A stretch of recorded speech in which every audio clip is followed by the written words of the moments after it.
Would you like to accelerate your career and reach your full potential in just minutes a day? Welcome to the LEADx Show with New York Times best-selling author and Inc. 500 entrepreneur, Kevin Cruz. Hello, everyone. Welcome back to the LEADx Leadership Show. I'm Kevin Cruz, and today we have another in our series I'm calling #Scaling Leadership. It's where we get advice on how to launch and build effective leadership development initiatives. And of course, we talk about great leadership advice too. Now, my guest today, she used to be the Senior Director of Leadership Management and Employee Development at Microsoft. She led their executive development efforts for over 11,000 managers. Now, today, she's an executive coach. She coaches CEOs around the globe. She's presented at TEDx and has keynoted all around the world. You can also find her articles on Forbes, HBR, Fast Company, and Inc. My guest today is Sabina Nawaz. Sabina, welcome to the LEADx Leadership Show. Thank you, Kevin. It's been delightful. We were talking, pre-recording about writing and leadership ideas and coaching, and it feels like I've already known you for so long. But you're one of my new friends who I discovered while doing some research and just found wow, great ideas. And so I'm just thrilled to bring you to the LEADx audience and to start our friendship. I'm so looking forward to getting right down to it and playing in the dirt with you, Kevin. Love it. Love it. So I mentioned, before the show, I read your short bio, but in your own words, tell us about your background, just your career arc and your interest in leadership development. Where did it come from? My undergraduate and graduate degrees, Kevin, are in computer science, electronics, and computer systems engineering. So it made intuitive sense to go into leadership development as a professional. I actually started my career at Microsoft in software development, and over 9 years worked in all aspects of developing software products and managing organizations that did that in Windows, Internet Explorer, MSN, a number of startup projects that went nowhere, and so on. And then one day decided I was going to switch careers. And my first conscious exposure to leadership development was the investment that Microsoft as a company made in my own career by allowing me to switch completely from software development as a senior technical woman that nobody wants to lose, leadership development, where all I had to bring to the table was street smarts. I had no formal training or certification or education in it yet. And the company was willing to take a chance on me and put me in a senior role in charge of all of the leadership development, management development, employee development, and succession planning for the enterprise. Wow. So that's how it all started. Well, and you just touched on, leadership development it covers a lot of ground, right? And so it's amazing that you kind of made that jump. And then I would imagine when you first started, it was a learning experience for you about some things, some domain expertise areas maybe you hadn't really encountered, at least not to that degree. But you also probably came at it with some fresh eyes and said, oh, well, have you guys thought about this? So, what was that like in the early days, just being dropped into that team? It was a mix of so many different things. It was exhilarating to be in charge of a team that was solely focused on leadership development, because I realized that, and I had gotten feedback from many people, wow, you're a great manager. Don't get me wrong. I also had feedback from people who thought I was a sucky manager. But overall, I had gotten a lot of positive feedback about being good with people, which is what had gotten me to explore this area. And in this area of leadership development, once it was officially my job, there were many days where I thought, okay, after this meeting, I am going to be selling lattes. Because I have no idea what I'm doing. This is not my patch of training or work. And you're exactly right, Kevin. It called upon my business smarts. I knew how to run a business. I knew how to run a group. I also knew how to turn around situations. And so working with my small team and increasing productivity by 400% in that first year, and getting things to our customers by inviting them to participate in creating leadership development. Because of my background, I started thinking about it more in a hybrid way. I learned a ton from my team, who were all leadership development experts. And of course, over the years, I was there at Microsoft. And since then, all the time, every year, I invest heavily in my own development to the point where now I have quite a bit of those certifications and things like that. However, it was the blend of me walking in the shoes of an actual manager running complex software projects for an enterprise and my team members who were deeply ingrained and trained in leadership development. And it was the blend of that that was really helpful. The other thing that was striking for me in those early years was I was thrown off the deep end of the pool. My first planning meetings, one of my first planning meetings was with the CEO of the company. Oh, wow. And figuring out what to do in that context, in that regard, to say about leadership development, it really drew upon a lot of my own management experience to start off with. And we worked on an annual succession planning process. And the first year, I remember Steve Ballmer telling me, Sabina, the glass is filling, but it's not half full. That's a Ballmerism I haven't heard before. That's pretty good.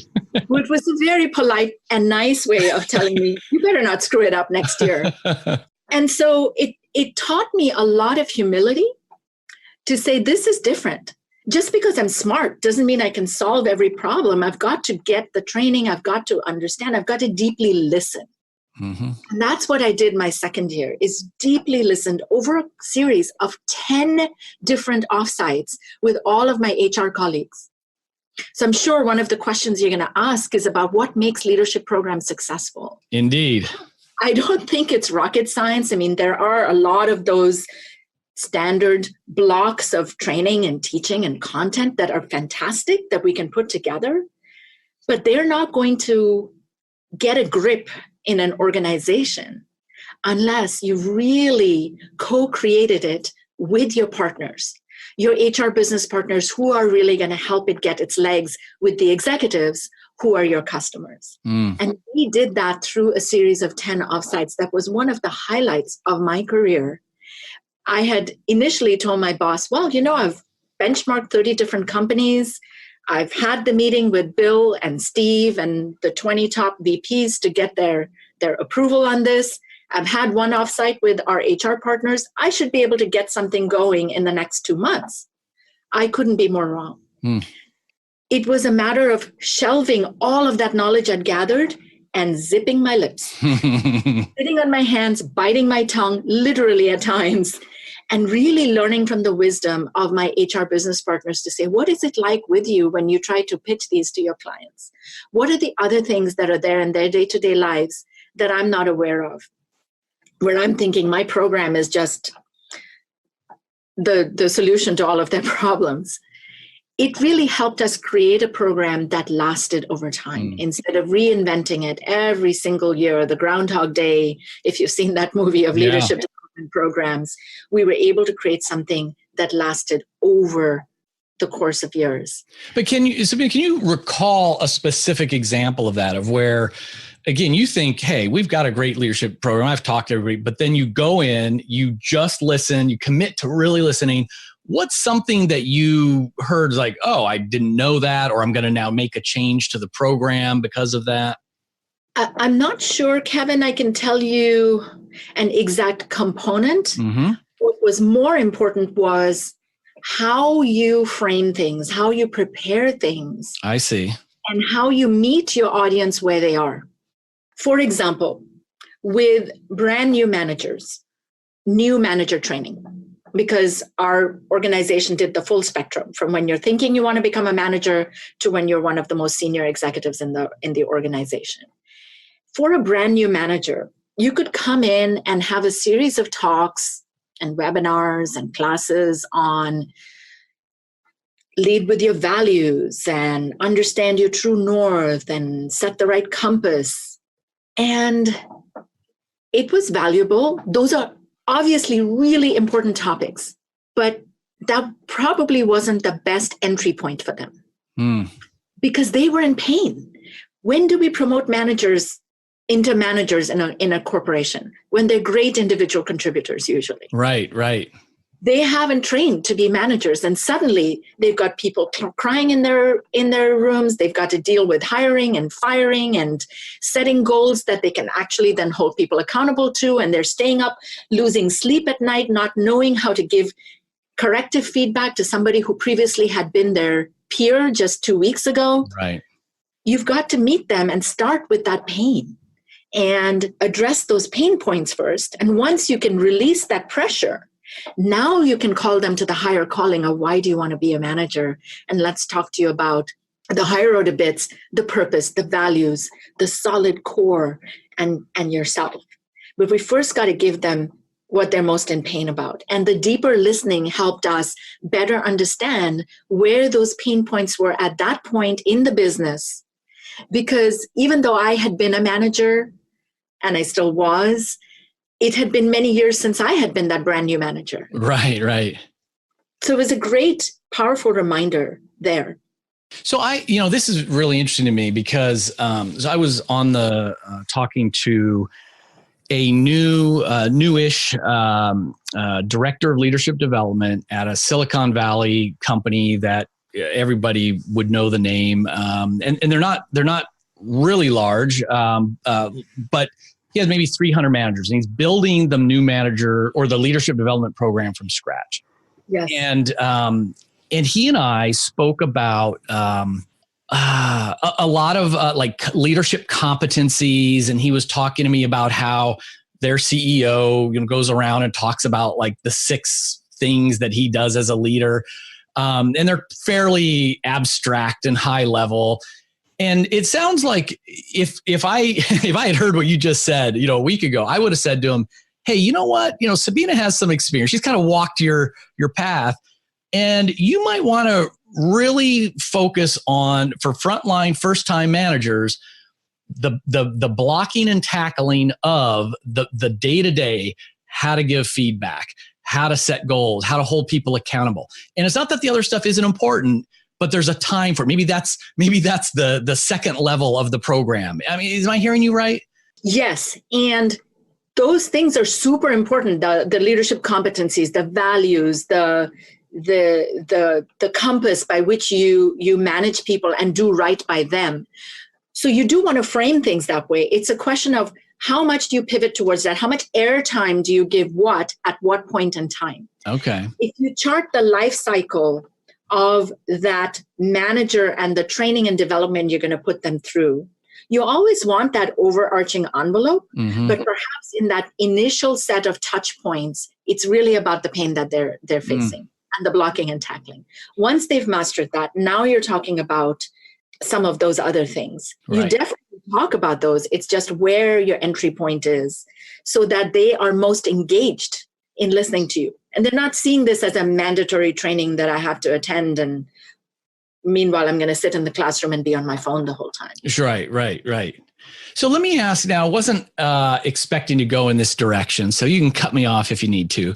But you did mention Ballmer. And so, I am passionate about the topic of employee engagement. And, I don't consider leading to drive engagement up as a soft thing, but like a lot of people do. And so some people will roll their eyes like, oh yeah, I'm supposed to say thank you and be nice and engage my team members. And then they'll point out, and it's usually the same people. Well, what about Steve Jobs? What about Bill Gates? What about Ballmer? They were not warm and fuzzy people. And look what they did. They changed the world, built it. So all this soft stuff, it really doesn't matter. You've been front and center to this world and to some of these people. So how would you answer that when we have examples of super successful founders, CEOs, leaders? Is it that, hey, they had better people skills than the caricature that the rest of us have seen? Or it's like they would have achieved even more if they did have those people skills? Kevin, I won't go into specific examples. Of course. However, I would say that you're exactly right. You're getting to the point of it's a nuanced answer. It's less black and white than people see. Having worked with many executives, many CEOs that I coach one-on-one, a lot of times people will tend to make binary decisions about that CEO. They're harsh or they're not. They're a good person or they're not. They're smart or they're not. They're strategic or they're not, and so on. And the truth is, they only have small slivers of views into that person. Just like the CEO has small slivers of views into you if you're working in that organization. Right. And they make quick judgments as well, because as human beings, we make very, very quick judgments on very limited data points. And then when you're up above there, that turns into lore. Right. That one interaction, that one flashpoint turns into a story. So the truth is, first, that there are more dimensions to each human being than what we're just seeing. Mm-hmm. Second, we tend to elevate, amplify whatever stories we either experience or make up from that experience, the more senior that person is. I mean, think about the stories we tell about famous people we may have encountered. Right. Oh, I saw Jack Black when I was hiking up a mountain and somebody asked for his autograph and then this happened. And therefore, I assumed he was this kind of human being. Is that really a fair characterization? Not necessarily. What is true is what is the impact? What impact did you leave with? That whole quote from Maya Angelou about people remember how you made them feel. Right. So I think there's some of that. The other piece is there are CEOs who might not be the most gifted from an emotional intelligence standpoint. Mm-hmm. How did they make it?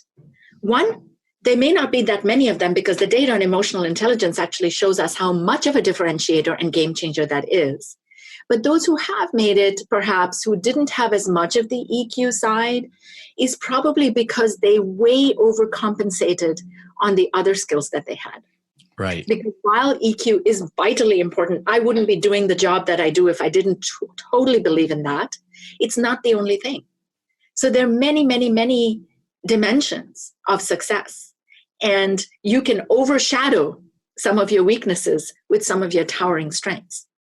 Yeah, I really like that answer and the truthful nuance to the issue. It's not a simple issue. And compensating with your strengths made me remember, I don't know if you had a chance yet to work with Kim Scott, and wrote Radical Candor and built the first management training program at Apple. And she said, some of these managers would say, what about this giving feedback and leadership? Steve Jobs never did that. And she would say, well, you'd better be as good as Steve Jobs then if you're going to ignore this stuff. And not too many people would make that claim, right? So there's different ways to lead. Absolutely. So, Sabina, we talked about, sort of your lessons, starting with those frontline first-time managers and how that advice might apply to my friend who's just now getting going in the Valley. Let's go to that higher level, though. I mean, from your experience, from Microsoft to now, when teaching more senior leaders, what is it that they need more of? What should we be thinking about if we're running leadership development programs for, middle managers on up to VPs, the high potentials that we want to have get to the very top? 3 words, Kevin: experience, connection, and continuity. It's got to be experiential. Again, the content, there is a lot of great, awesome content, some of which I create myself and I love. But the mistake I can make is fall too much in love with my content or with someone else's content and then think, of course, everybody wants to know everything there is about content X. And a colleague of mine and I were joking one day saying, we could stand up and be completely contentless and give them some experience where it's more about them and their experience and their reality. And they will think it was the best thing since sliced bread. So it almost, and I say this jokingly, but it almost doesn't matter what content you have there. Of course it does, but it's got to come bundled in an experience. And I've learned to whittle away content and find out what's the most important piece to leave there. I will botch up the pronunciation of his name, Saint-Exupéry, the guy who wrote The Little Prince. And he has a quote that I won't be able to quote exactly right, but something about perfection, meaning not when you have nothing more to add, but when you have nothing more to take away. And I think with senior executive audiences, you've got to figure out everything that you can take away so you bring in sharp relief, in perfect frame, the thing that you want to land with them, and then make it about an experience. Turn up the heat high, but contain it in a way that they can tolerate it, and in a way that they build connections with each other. Because they are so hungry for their connections. There was a university many years ago where I was invited for the first time to do a workshop for their department chairs across all their colleges. About 40 of these people showed up, many of them who were probably 40 years older than me in the room. And I can tell you, Kevin, I started with a small icebreaker, and we ended up actually spending quite a bit of time in that discussion. And I started to worry, I've got this many slides and this much content.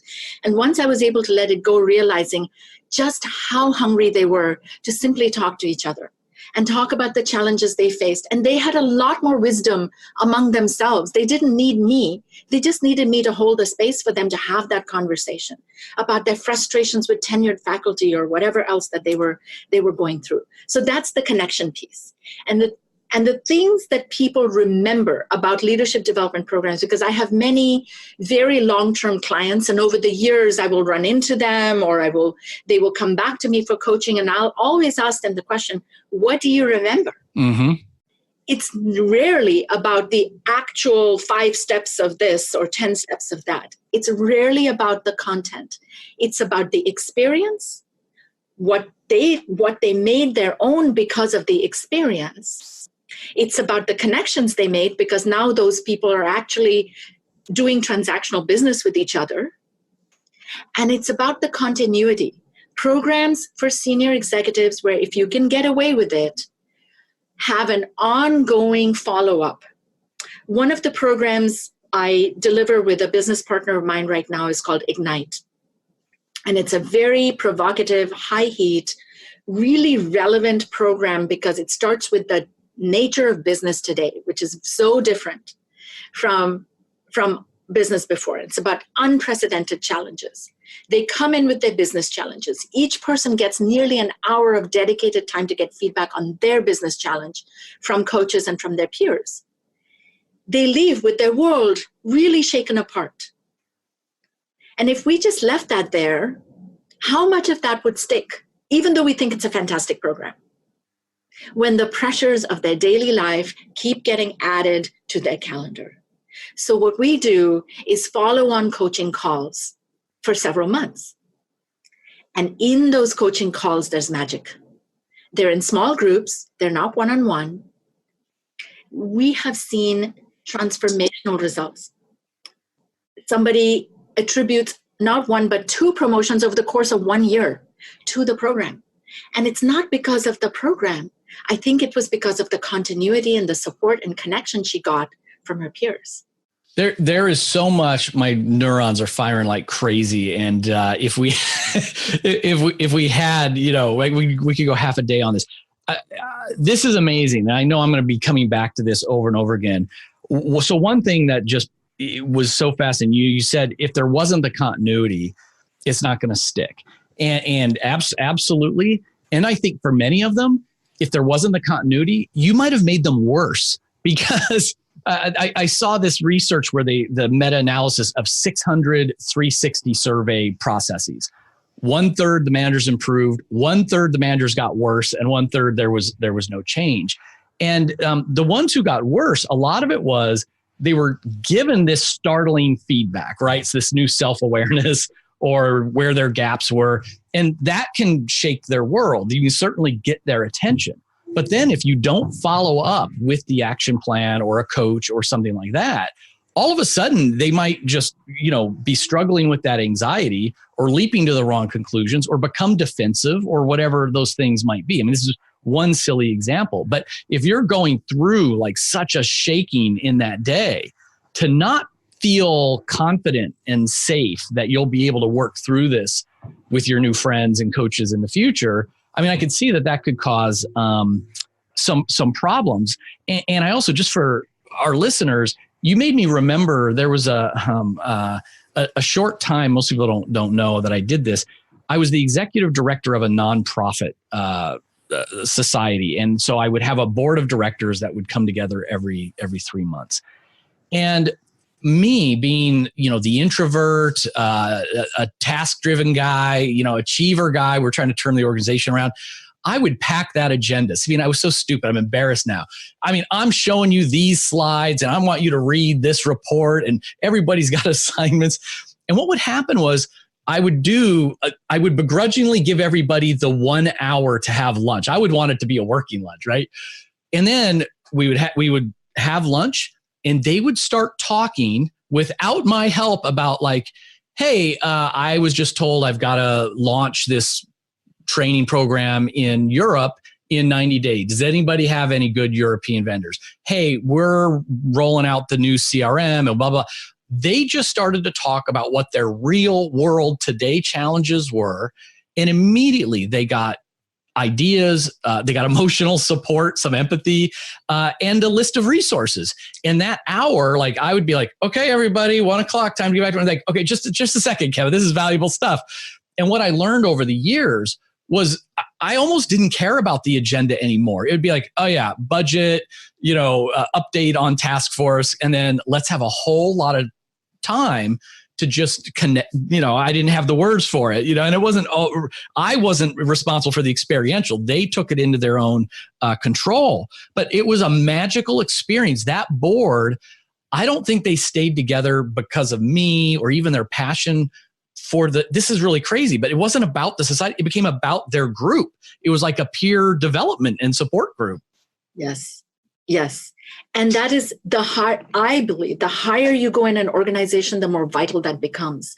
Because who are you going to turn to? Who are you going to talk to? That's one of the reasons people hire me as an executive coach, because I'm one of those safe people they can talk to where it doesn't become news headlines or impacts the stock price.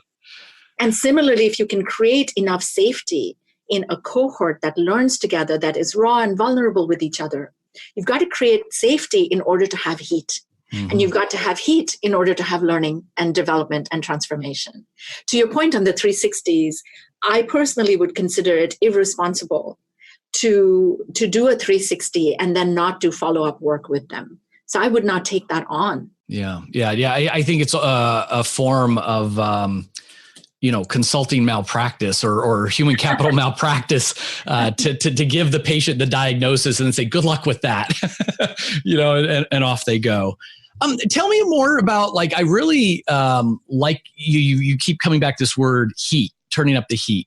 And what does that mean to you? Like, how do you turn up the heat in one of your coaching, group coaching programs, your training sessions? How do you turn that heat up? Wow. How much time do we have? You can give us one idea. In group coaching or with individuals, I often tell people, the reason we're working together is not because you're not good. Coaching, fortunately, is no longer a profession where you're coming to it remedially or where you're on the verge of getting fired and the manager's trying to check a final checkbox or having you as a management doula. Right. Coaching is, you're fantastic. And yet there's something that's still stuck or something more that you want to achieve or do or leave behind. And it's unlocking that piece of the puzzle. So, of course, I'm going to come at things from a strengths-based perspective. I'm going to look at, are you taking your strengths to the absolute max, to the world class? Are we squeezing that juice as much as possible? And through that, I'm also going to reveal some blind spots. And I jokingly tell people, if you do not want to know whether you look fat in that dress, don't ask me because I will tell you. I'm like my husband. I have to go ask my 14-year-old if I want to. Your husband learned. And so in terms of turning up heat in coaching calls, whether it's individual or group coaching calls, it's really trying to hold up the mirror and say, I'm hearing you tell this story about yourself. And guess what? We are rarely the villains in our own stories. So the story we tell about ourselves is, of course, noble. Because yes, we wake up with good intentions. Unless we have some serious problem, most of us don't wake up in the morning saying, I know I'm going to wake up and make life miserable for everyone around me. Yet when I'm hearing in the 360s that people are throwing up before they have to come and have a meeting with you because they're so nervous. Or people are not really doing their best work. And of course, this is backed by neuroscience. When I hear that, let's talk about some other stories that might be told about you. Mm-hmm. Not because of your intent, but because of the impact. Mm-hmm. The effect of your affect creates a gap between the intent you have and the impact you have.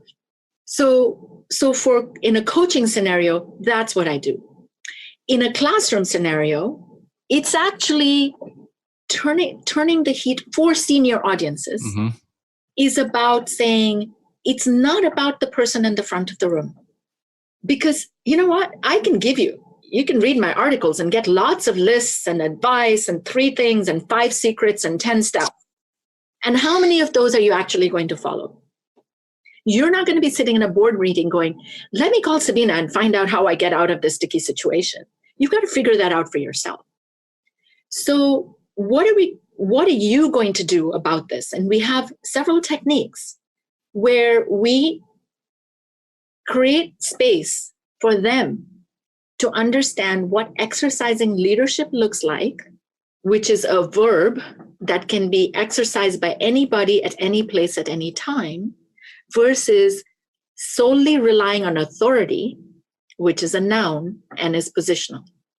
One of those exercises includes me framing that for them, that distinction, asking them what they need from me as an authority figure, but then inviting them to step into exercising leadership.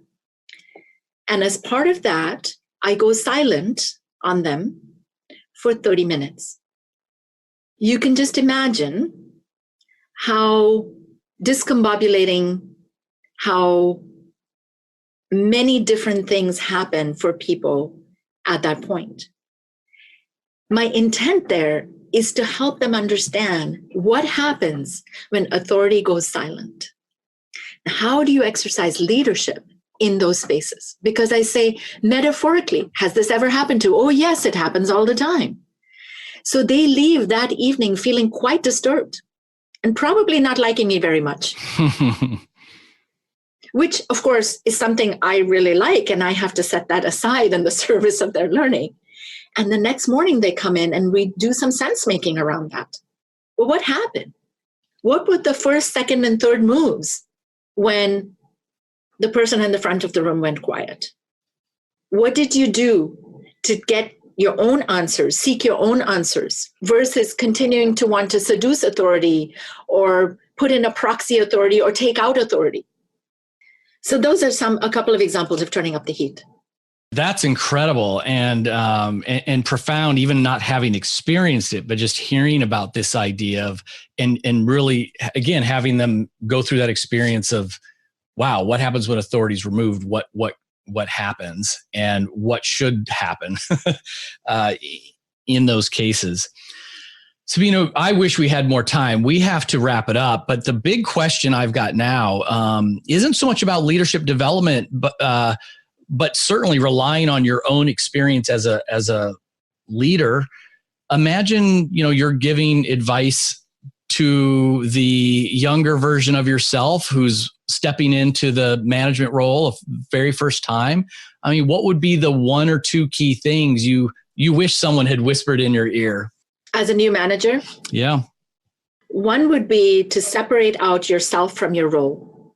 As a new manager, I took everything on personally, and I thought, I have to add value versus I have to add value in my role as manager. So understanding that when you have to do something tough as a manager, that might not land positively with everybody, that if you removed yourself and put in somebody else, the same thing would happen. That you're not a loser, that we all have to experiment our way into this. You're going to mess up at times. Take ownership for that mess up. I mess up all the time, even now. I cannot create heat without generating some dust, without learning myself. And unless we own that, we actually cannot push ourselves further.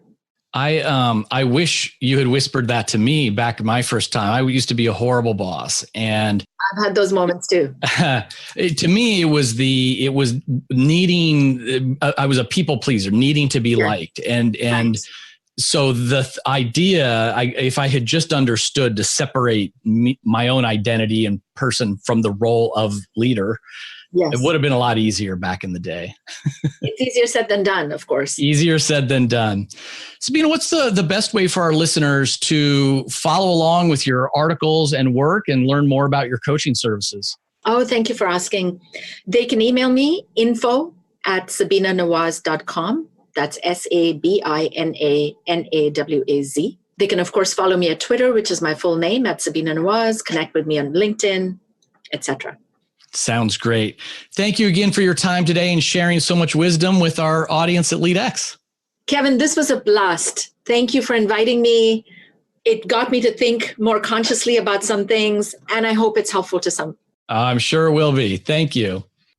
Friends, if you like this episode of the LEADx Leadership Podcast, please take a minute, leave a rating on iTunes or Stitcher. Ratings are invaluable for attracting new listeners. And I like to convert those listeners into leaders because, I'm on a mission to spark 100 million leaders in the next 10 years.